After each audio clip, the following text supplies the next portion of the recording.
multi-time best-selling author of Christian fiction, Miralee Ferrell. I'd like to talk to you today about something that happened in my life actually many years ago when our kids were, I think, in upper grade school and going into junior high. So that's been about probably 25 years ago or so. And it has to do with seeking God's will and following it even when your head is screaming, no, no, no, but yet something in your spirit knows that this is what God wants you to do, and then seeing what the results end up being. So just to jump into the story, because as I've mentioned before, story is the way that Jesus taught. Whether it was in parables or whether it was just in teaching stories, whatever it was, he taught best, oftentimes, where people understood it the best and they understood what he was talking about is when he shared stories. And that's one of the reasons that I think I was called to write fiction, is because we can share story, we can share a truth, we can share a nugget, we can share a takeaway value, something that can help you, that can minister to you. And all of the books that I've written and all of the books that we publish, they do that. They have something in each and every one that's a gem. Sometimes it's more of a hidden gem, just depending on who you are and what you're looking for. But each and every one offers a message, and it's always a message of hope. So today what I'd like to talk to you about is back in, in the 1980s. We were living in the state of Washington, actually not far at all from where we live right now, in the same community, but just a different property. And my husband was working for a contractor, and he's actually an airplane and helicopter pilot, but he got out of that during that time period several years before, because there was very little work going on in this area. And he ended up working for a heavy equipment operator, and an opportunity came along just out of the blue for him to go for just a few weeks up to Seward, Alaska, to be able to start working in an aircraft maintenance shop there. And their head of operations for their maintenance shop had gotten called away to another job, and they were left kind of high and dry. And so this gentleman knew my husband and recommended him. So he went up with the understanding that it was going to be for a short time period. It wasn't going to last very long. And because it was going into the winter months, his boss at the time said, sure, I don't have much going on, so go ahead and take the time off. So he flew up, and he'd been there, I don't know, probably 4 or 5 weeks. And I think that the job was, we had assumed, coming to an end, and that he would be home for Christmas, because Christmas was right around the corner. And so he started calling and telling me that he really liked the area, that he really liked the job. And the more he talked about it, the more I just knew in my spirit that something was coming, that there was going to be down the road in a few hours or days, that he wanted to stay there. And everything in me rebelled. I was like, no, I didn't even want to hear it. So every time he kind of headed the conversation that way on the phone, I would start saying, well, when are you coming home? And when is the job going to be over? And so it wasn't long before the job, he had an opportunity to come home, and it was right at Christmas. And the boss sent him home for a few days. And on the way home, in the car, on the way home when I picked him up from the airport, he just kind of tentatively started telling me about this job and the area and how much he loved it, and the boss wanted him to come back. I had assumed incorrectly that he was coming home and he was home to stay and he would go back to work. Now let me kind of set the stage for you here. We were in the process of building a new home. Actually, it was a home that we had purchased that had been partially destroyed by fire, and through all of our own work and labor, we were putting a new roof on, we were putting new siding on, we had gutted the inside, we were building new rooms.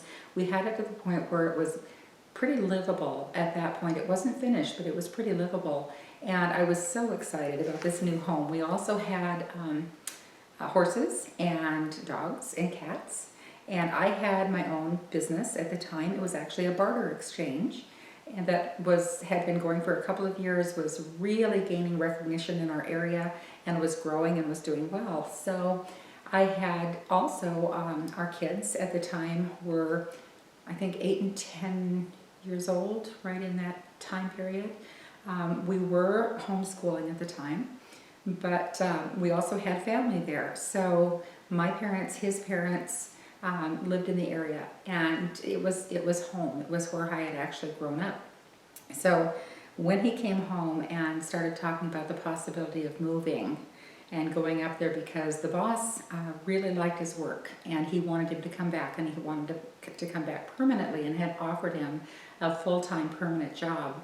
And as I said, it kind of got to the point where even as he was talking about it, I was like, no, I don't want to talk about this now.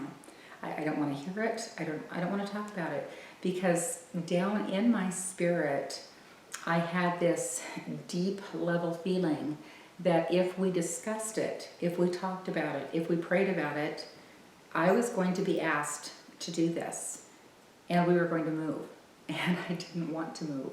That was the farthest thing from my mind and my heart, was moving, and not just to another town or another state, but we're talking clear across Canada and on up into Alaska, and to a completely different area than I'd never even visited Alaska before.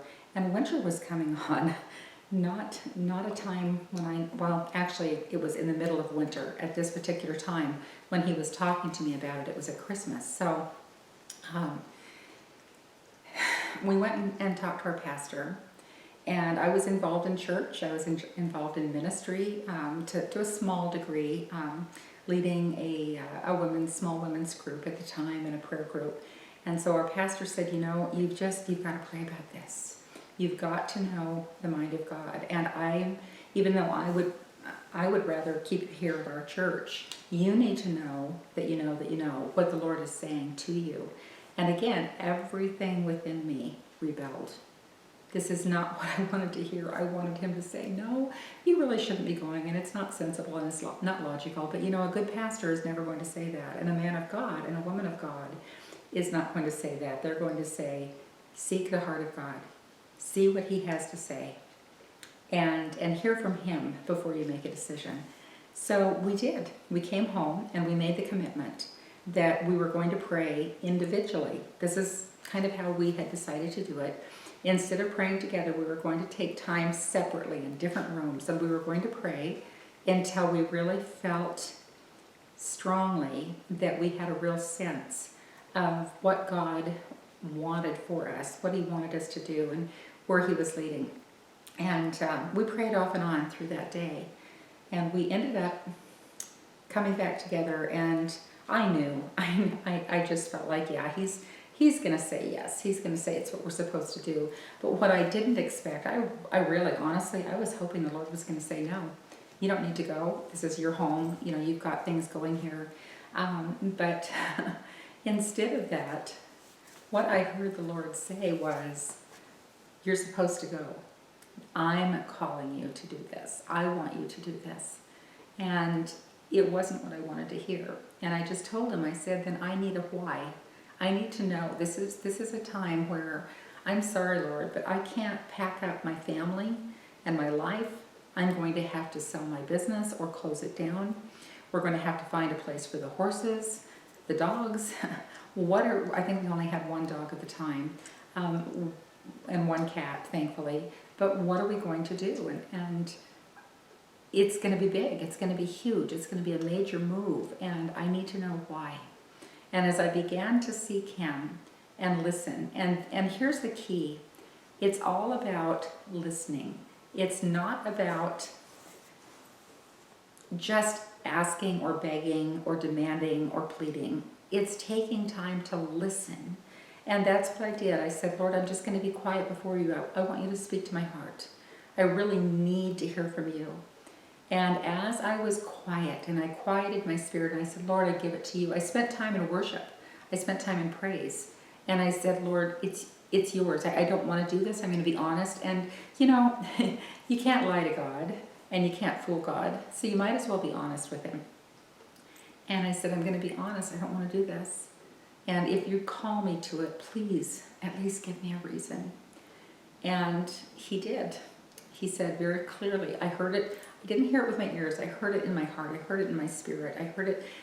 It's almost like a voice that speaks deep into my spirit, not just into my head. And he said, I'm calling you to bring light into the darkness. You're going to minister.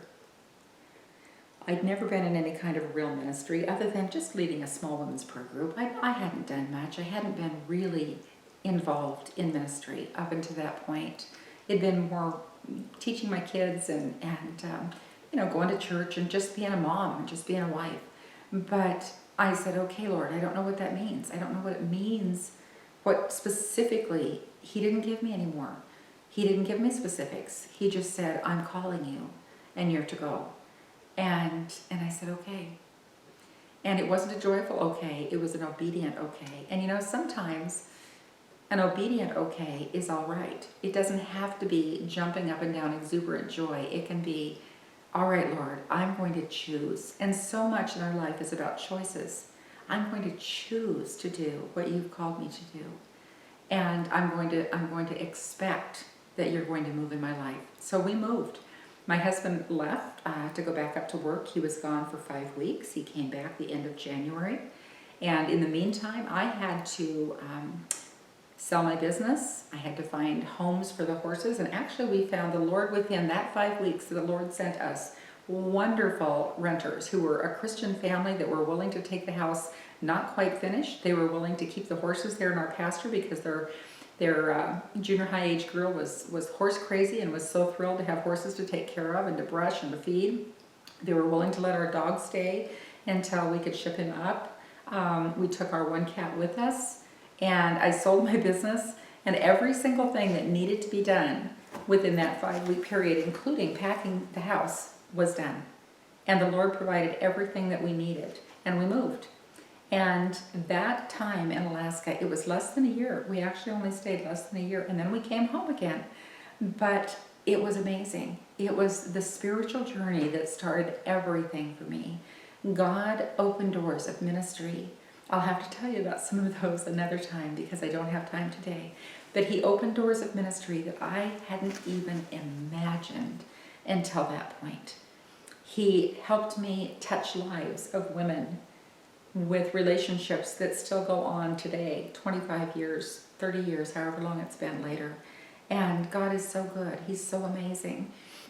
And I know that that step of obedience was what he asked me to do, and what I believe opened the door to ministry that might never have been opened had I not been obedient, had I decided to stay home and do what I wanted to do instead of what he wanted me to do.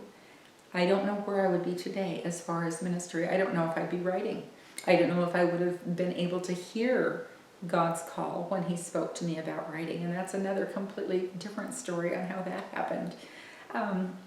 But because I was obedient that day, and I listened, and my husband was obedient, and he listened, and we both came together and we both said, yes, this is what we're supposed to be doing. Because of that, God began to move and put me in places and in situations and with women whose lives were touched in a way that I could never have touched on my own. It was only by his will and his grace. So when you come to a hard decision, when you come to something that your whole inner being is screaming, no, no, no, I don't want to do this, stop for a minute, stop for 10 minutes, stop for an hour or a day or a week and say, Lord, what do you want me to do?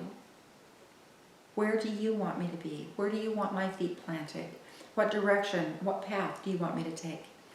And he will do it. I'm going to mention just real quickly a book that we've published. This is not one of mine. This is by Krista McDonald, The Broken Trail, and she's actually a finalist in the Carroll Awards, one of the large Christian awards this year. And this is about a woman who moves to a new area, and she feels called there, but everything comes against her when she gets there. Everything begins to fall apart, and she doesn't know why. She doesn't understand the challenge that she's facing. and why, when she believes she was supposed to be there, it looks like nothing is going to work the way it was supposed to. But God has a purpose, and God has a plan, and God shows his hand, reveals his hand, and through doing so brings healing into her life that she desperately needed, that she'd been running from a circumstance she'd been running from for years. So if that's you, if you've been running, turn around and run towards the Lord. Instead of running away from him, try running towards him and see what he does. I guarantee you he will open his arms and he will greet you and he will love you and he will help you find your purpose and your plan.